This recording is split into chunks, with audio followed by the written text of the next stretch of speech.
കഴിഞ്ഞ ദിവസം തിരുവനന്തപുരത്ത് ഒരു സൗഹൃദ ഫുട്ബോൾ മത്സരം നടന്നു. കേരളത്തിലെ ഏറ്റവും മികച്ച ഫുട്ബോൾ ടീമുകളിൽ ഒന്നായ SBTയും പുതിയ തലമുറക്കാരുടെ കോവളം FCയും തമ്മിൽ കരുത്തന്മാരെ പിടിച്ചുകെട്ടി കോവളത്തിന്റെ ചുണക്കുട്ടികൾ. മത്സരശേഷം പ്രമുഖരെല്ലാം പ്രതികരിച്ചത് കോവളം FCയുടെ നല്ല ഭാവിയെക്കുറിച്ചാണ്.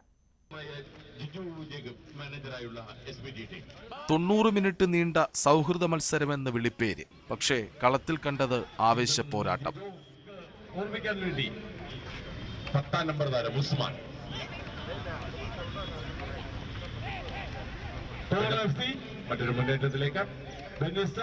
ഫൈനൽ വിസിൽ മുഴങ്ങുമ്പോൾ ഗോൾ രഹിത സമനില. ഈ സമനില വിജയതുല്യമെന്ന് കോവളം FCയുടെ കൗമാര താരങ്ങൾ. ഡിഫൻസിങ് ആദ്യം പ്രാധാന്യം കൊടുക്കുക. അവര് വലിയ പ്രൊഫഷണൽ ടീമായതുകൊണ്ട് റെസ്പെക്ട് ചെയ്ത് കളിക്കാൻ പറഞ്ഞു. മാക്സിമം ഗോൾ മേടിക്കാതെ, ഗോൾ അടിച്ചില്ലെങ്കിൽ കുഴപ്പമില്ല, ഗോൾ മേടിക്കാതെ കളിക്കാൻ പറഞ്ഞു.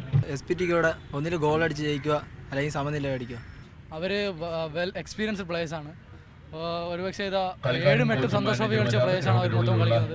ഞങ്ങളെന്ന് പറയുന്നത് ഇതുവരെ കളിച്ച് വന്നുകൊണ്ടിരിക്കുകയാണ്. ഞങ്ങൾ അവരെ കണ്ടാണ് കളി പഠിക്കുന്നത്. അവരുടെ കൂടെ ഒരു സമനില എന്ന് പറയുന്നത് ഞങ്ങൾക്ക് ജയത്തിന് തുല്യമാണ്. ഞങ്ങളുടെ എയിം എന്ന് പറയുന്നത് ഞങ്ങളുടെ ഈ ഡ്രോ മതിയായിരുന്നു ഞങ്ങൾക്ക്.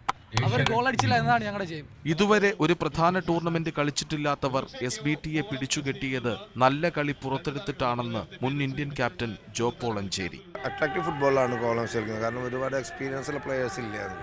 പക്ഷെ അവർക്ക് ഒരുപാട് മാച്ച് എക്സ്പോസർ വേണം. അപ്പോൾ ഇതിനാണ് നല്ല കളികൾ കാഴ്ചവെക്കാൻ സാധിക്കും കോവളം FCക്ക്. നല്ല നീക്കങ്ങൾ, മികച്ച ആസൂത്രണം, പോരാട്ട വീര്യം, ഇവർ ഭാവി വാഗ്ദാനങ്ങളെന്ന് SBT താരവും മുൻ കേരള ക്യാപ്റ്റനുമായ ആസിഫ് സഹീർ. യങ്സ്റ്റേഴ്സാണ് കോവളം FCയിൽ കൂടുതലായിട്ടുള്ളത്. പിന്നെ നല്ലൊരു ഫൈറ്റിംഗ് സ്പിരിറ്റ് കാണിച്ചു. കാരണം അവർക്ക് പ്രഷറൊന്നുമില്ല. കാരണം ഒരു അത്യാവശ്യം വലിയ ടീം, കേരളത്തിലെ നമ്പർ 1 ടീമിനെതിരെയാണ് അവർ കളിക്കുന്നത്. അപ്പോൾ പ്രഷർ ഇല്ലാതെയാണ് അവർ കളിച്ചത്. നന്നായിട്ട് മൂവ്സുകൾ ക്രിയേറ്റ് ചെയ്തു. അതുപോലെ തന്നെ നന്നായിട്ട് വർക്കൗട്ട് ചെയ്തു അവർ. കാരണം അവരുടെ പ്രായം നന്നായിട്ട് വർക്കൗട്ട് ചെയ്യാൻ പറ്റുന്ന പ്രായമാണ്. നല്ലൊരു ഫൈറ്റിംഗ് സ്പിരിറ്റ് കോവളം FC കാണിച്ചു. പിന്നെ ഈ ഇത്തരം ക്ലബ്ബുകളാണ് കേരളത്തിന്റെ ഭാവി വാഗ്ദാനങ്ങളെ ഉണ്ടാക്കുന്നത്. അതിൽ യാതൊരു സംശയമല്ല. നല്ല കളിയും ഗെയിം പ്ലാനും, പ്രതിരോധം ശക്തം, തിരിച്ചാക്രമണങ്ങളിൽ കൃത്യത. കോവളം FCയെ കുറിച്ച് SBT താരവും നിലവിലെ കേരള ക്യാപ്റ്റനുമായ ഉസ്മാൻ. എല്ലാം ചെറിയ പ്ലേയേഴ്സാണ്. ഇപ്പോൾ കോവളം FC ഇപ്പോൾ കേരളത്തിൽ വളർന്നിരുന്ന നല്ല താരങ്ങളാണ്. അപ്പോൾ അവർ നമുക്കെതിരെ മികച്ച കളിയാണ് കളിച്ചത്. നല്ല ഗെയിം പ്ലാനോടെ തന്നെ ഇറങ്ങിയത്.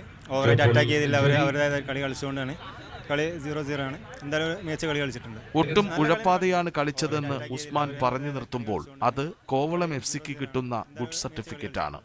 നല്ല കളിനെ കളിക്കാനാണ് ഇറങ്ങിയത്. പക്ഷേ അവർ ഒരു ഗെയിം പ്ലാൻ അങ്ങനെയായിരുന്നു.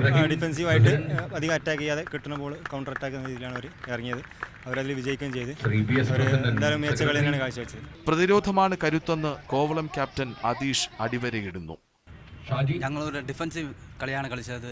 അവർ എക്സ്പീരിയൻസ് പ്ലേയേഴ്സാണ്. അതുകൊണ്ട് ഞങ്ങൾ ഡിഫൻസീവ് കളിയാണ് കളിച്ചത്.